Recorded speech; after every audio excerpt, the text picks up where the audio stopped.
आणि आता पुढची बातमी पाहूया। डोंबिवलीतील बॉयलर स्फोट दुर्घटने प्रकरणातील मुख्य आरोपी मलय मेहताला 29 मे पर्यंत पोलीस कोठडीत ठेवण्याचे आदेश कल्याण कोर्टाने दिलेत।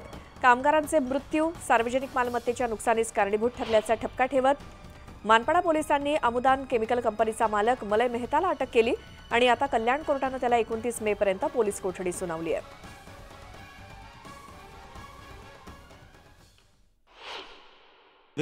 अमुदान कंपनीमध्ये स्फोट झाला होता। या जे मालक जे आहेत मलय मेहता यांना कोर्टामध्ये हजर केलं गेलं आणि कोर्टाने त्यांना 4 दिवसांची म्हणजेच 29 मे पर्यंतची पोलीस कोठडी सुनावलेली आहे। त्यांच्या वतीनं सम्राट ठक्कर यांनी कोर्टामध्ये त्यांची बाजू मांडली होती। तुमचं नेमकं काय म्हणत होतं 304 पार्ट 2 याबद्दल तुम्ही जास्त भर देत होता? हे प्युअरली एक ऍक्सिडेंट झालंय। पहिले तर माझे कंडोलन्सेस आहे सर्व फॅमिलींना ज्यांची लाईफ ज्यांचे लॉस झालंय आणि as well as for all those people ज्यांना जरा पण एक नोच पण आली आहे। पण this is purely an accident that has taken place आणि हा स्वतः पण मलय मेहता पण फॅक्टरीलाच जात होता। एक 40 मिनिटं पहिले लेट निघाला, पहिले निघाला असता तर तो पण गेला असता।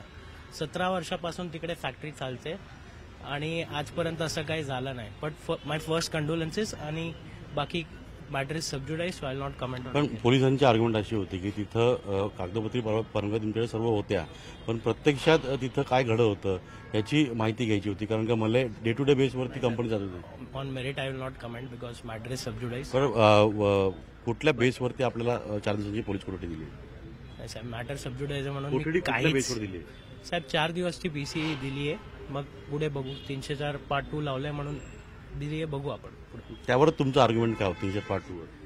ते सर मी नाही सांगू शकणार, कारण सबज्युडाइज अ मॅटर आहे, that will be against ethics, म्हणून मी नाही कमेंट करणार त्याच्यावर। बट अदरवाईज सरकार वकील होते ॲडव्होकेट सम्राट ठक्कर। ॲडव्होकेट सम्राट ठक्कर होते आणि त्यांनी मलय मेहता यांच्या बाजूने कोर्टामध्ये आर्ग्युमेंट केलं होतं